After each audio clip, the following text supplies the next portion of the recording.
جو لوگ کہتے ہیں پیغمبر معصوم نہیں ہے، ان کی ایک دلیل قرآن کریم سے یہ ہے، انا فتحنا لک فتحا مبینا لیغفر لک اللہ ما تقدم من ذنبک وما تأخر۔ کہتے ہیں قرآن کہہ رہا ہے ہم نے آپ کے گناہ کو معاف کر دیا، تو گناہ تھا تو تبھی معاف کیا نا، اگر نہ ہوتا تو معاف کسے کرتے؟ اس سے معلوم ہوتا ہے کہ نبی سے گناہ ہوتا ہے۔ ہم پھر اس کے جواب دیتے ہیں کہ ضم مضاف ہے، کاف مضاف الیہ ہے، اور اضافت سے معنی بدلتا ہے۔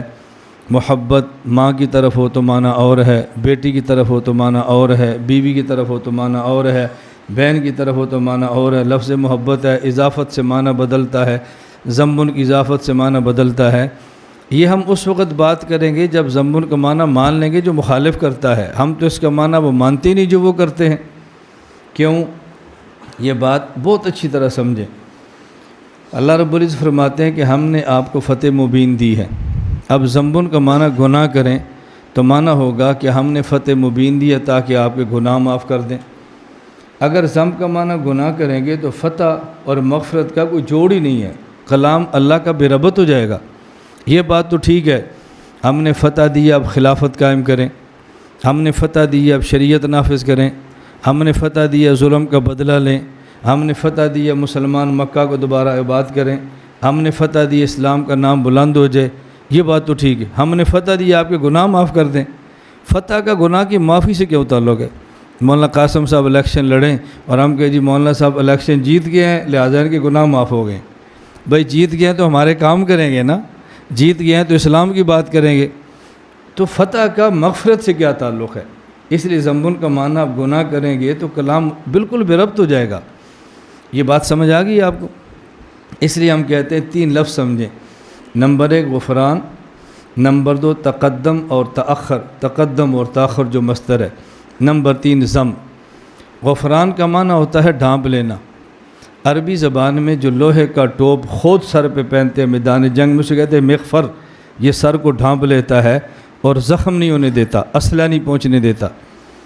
اور ذنبن عربی زبان میں کہتے ہیں دم کو، جو جانور کے پیچھے لگی ہوتی ہے۔ اور اسی مناسبت سے الزام کو بھی ذنبن کہتے ہیں کہ الزام منہ پر نہیں لگاتے، پیچھے لگاتے ہیں مناسبت ان میں۔ اور تقدم کا معنی ہے مکی زندگی، تاخر کا معنی ہے مدنی زندگی۔ اب آیت کا معنی کیا ہے؟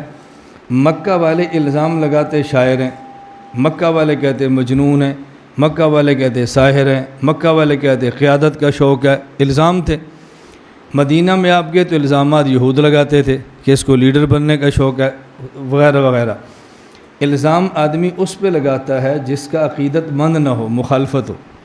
الزام اس پہ لگاتا ہے جس کی نفرت ہو، دل میں محبت نہ ہو۔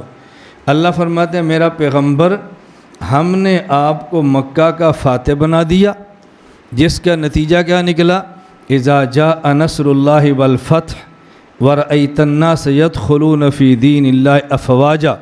اس فتح مکہ کے نتیجے میں جو آپ کے مخالف تھے اب غلام بنیں گے، جو گالیاں دیتے تھے وہ دعائیں دیں گے، جو نفرت کر رہے تھے توجہ رکھیں آپ وہ محبت کریں گے۔ تو یہ الزامات اس لیے لگاتے کہ آپ کے عقیدت مند نہیں تھے، ہم نے فتح مکہ دی، یہ کلمہ پڑھ کے مسلمان ہو جائیں گے، اب یہ گالیاں نہیں دیں گے، دعائیں دیں گے، اب یہ آپ کی مخالفت نہیں کریں گے، قصیدے پڑھیں گے۔